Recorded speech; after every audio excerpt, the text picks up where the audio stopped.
नमस्कार साथियों, जैसा कि इस ब्लॉग में देखिए कबीर सागर में लिखा हुआ है, ये पहले पेज में कि कबीर साहब क्लियर कर रहे हैं कि वो परमात्मा जो है कहाँ रहता है। ये पहले ही पेज पे देखिए, यहाँ आत्म ज्ञान सागर परम मुक्ति भे, ये परमात्मा के गांव सतलोक का है। मुक्ति जब इसको हो जाता है ना, जैसे किसी को मोक्ष मिल जाता, जो गीता जी 18 अध्याय 66 श्लोक में है, सर्वधर्मन परित्यज्य माम एकम शरणम व्रज अहम त्वाम सर्व पापेभ्यो मोक्ष विषय में सुच। ये अर्जुन सभी धर्मों को त्याग के एक परमात्मा की शरण में लग जा, जिसके शरण में मैं भी हूँ, और मेरा इधर पाप मैं तेरा माफ़ कर दूंगा, फिर तो मोक्ष के राह पे होगा। जो मोक्ष जो है, यही वो कबीर साहब क्लियर किए हैं कि मोक्ष जो है कहाँ है। तो चौपाई में लिखा हुआ है, आत्म ज्ञान सागर परम सत्य सुकृत आदि अदली अजर अचिंत मुक्ति भेद में कही विचारी ता कह नहीं जानत संसारी बहु आनंद होत तिये ठाऊं संशय रहित अमरपुर गाँव। परमात्मा के गांव में अगर मुक्ति हो जाता है तो तहावा रोग शोग नहीं होई कीड़ा विनोद करे सब कोई, यानी वहाँ कोई रोग शोग नहीं है और सभी लोग आनंदित रहते हैं, आनंद मनाते हैं, खुशियाँ मनाते हैं। चंद्र न सूरज दिवस नहीं राती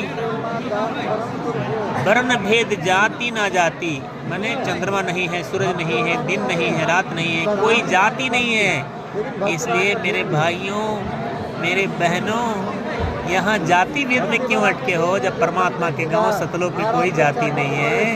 तो यहाँ जाति वर्ण क्यों? कुछ तो छल हो रहा है आपके साथ। पूरा परमात्मा का बच्चा है और हम सब भाई बहन हैं। वर्ण भेद नहीं जाति जाति, परमात्मा के गांव सतलोक है, वहाँ जाति जाति नहीं है, एक ही जाति है, मानव जाति। तहाँ जरन मरण नहीं होई, जरा मने जन्म मरण मृत्यु नहीं होती वहाँ सतलोक में। बहु आनंद करे सब कोई, सभी लोग आनंद मनाते रहते हैं। पुष्प विमान सदा उजियारा, वहाँ पुष्पक विमान हमेशा उजियारा करता है। अमृत भोजन करे तहारा, गरीब दाजी महाराज क्लियर किए हैं कि वहाँ पे अमृत भोजन होता है, दूध की नदियाँ बहती हैं, घी के तालाब होते हैं। काया सुंदरता ही परमाना उदित भये सडु सोदस जाना, वहाँ पे सुंदर शरीर है परमात्मा के गांव सतलोक में। उदित भये सडु सोनस जाना जनु सोरस जाना वहाना, मैंने सूरज 16 सूर्य के समान हमारा चमक है और उतना ही शीतल है। परमात्मा का शरीर जो है 1 करोड़ सूर्य को मिला दें और उतना ही शीतल है, ऐसा है। इतनी एक हंस उजियारा, हंस माने आत्मा, आत्मा वहाँ पे सतलोक में हंस कहा जाता है। तो उसका एक हंस का 16 सूरज के समान चमक है। शोभित चिकुर तहाँ जलधारा विमल बास तहवा बेगसाई योजन 4 लौ 100 बास लड़ाई। सदा मनोहर छत्र सिर साजा, अपने सिर पे छत्र भी है, मतलब घर भी है, सबका महल है। बूझ न परे रंग और राजा, वहाँ राजा और रंग नहीं है, गरीब नहीं है, कोई राजा नहीं है। नहीं तहाँ काल वचन की खानी, और वहाँ कोई काल अलख निरंजन भी नहीं है। परमात्मा का राज चलता है, सबको फ्री ऑफ कॉस्ट है।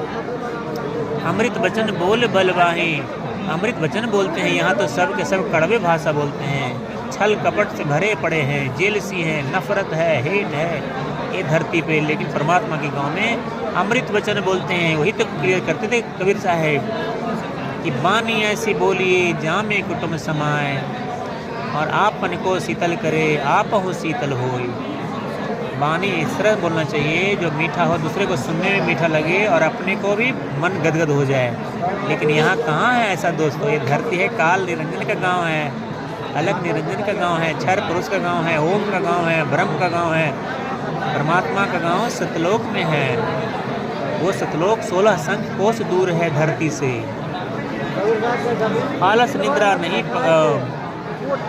प्रकाशा बहु प्रेम सुख करे बिलासा, वहाँ पे बहुत सुख से विलास करते हैं, सुखी पूर्वक जीवन है। साखी यश सुख है हमरे धरे कहे कबीर समझाए, सत्य शब्द को जान के अस्थिर घर बैठे जाए। मतलब एक कि धरती पे उस संत को ढूंढना चाहिए जिसके पास ज्ञान सच्चा है, जिसका ज्ञान वेद से, गीता से, कुरान से, बाइबल से, गुरु ग्रंथ साहिब से असली मोक्ष पाने का ज्ञान हो। गीता जी के 15वां अध्याय 1 से 4 श्लोक और गीता जी 15वां अध्याय 16वां श्लोक और 17वां श्लोक में क्लियर है। क्षर पुरुष, अक्षर पुरुष और परमात्मा परम अक्षर ब्रह्म है, जो 17 अध्याय 23वां श्लोक में ओम तत्सत इति निर्देशो ब्राह्मण इसमें समर्पित मतलब ओम तत्व सत 3 मंत्र है परमात्मा पाने का। बट ओम का एक गाँव है जिसको भी पूजना होगा, मैंने उनको गुरु बनाने के बाद ही भक्ति लगेगी।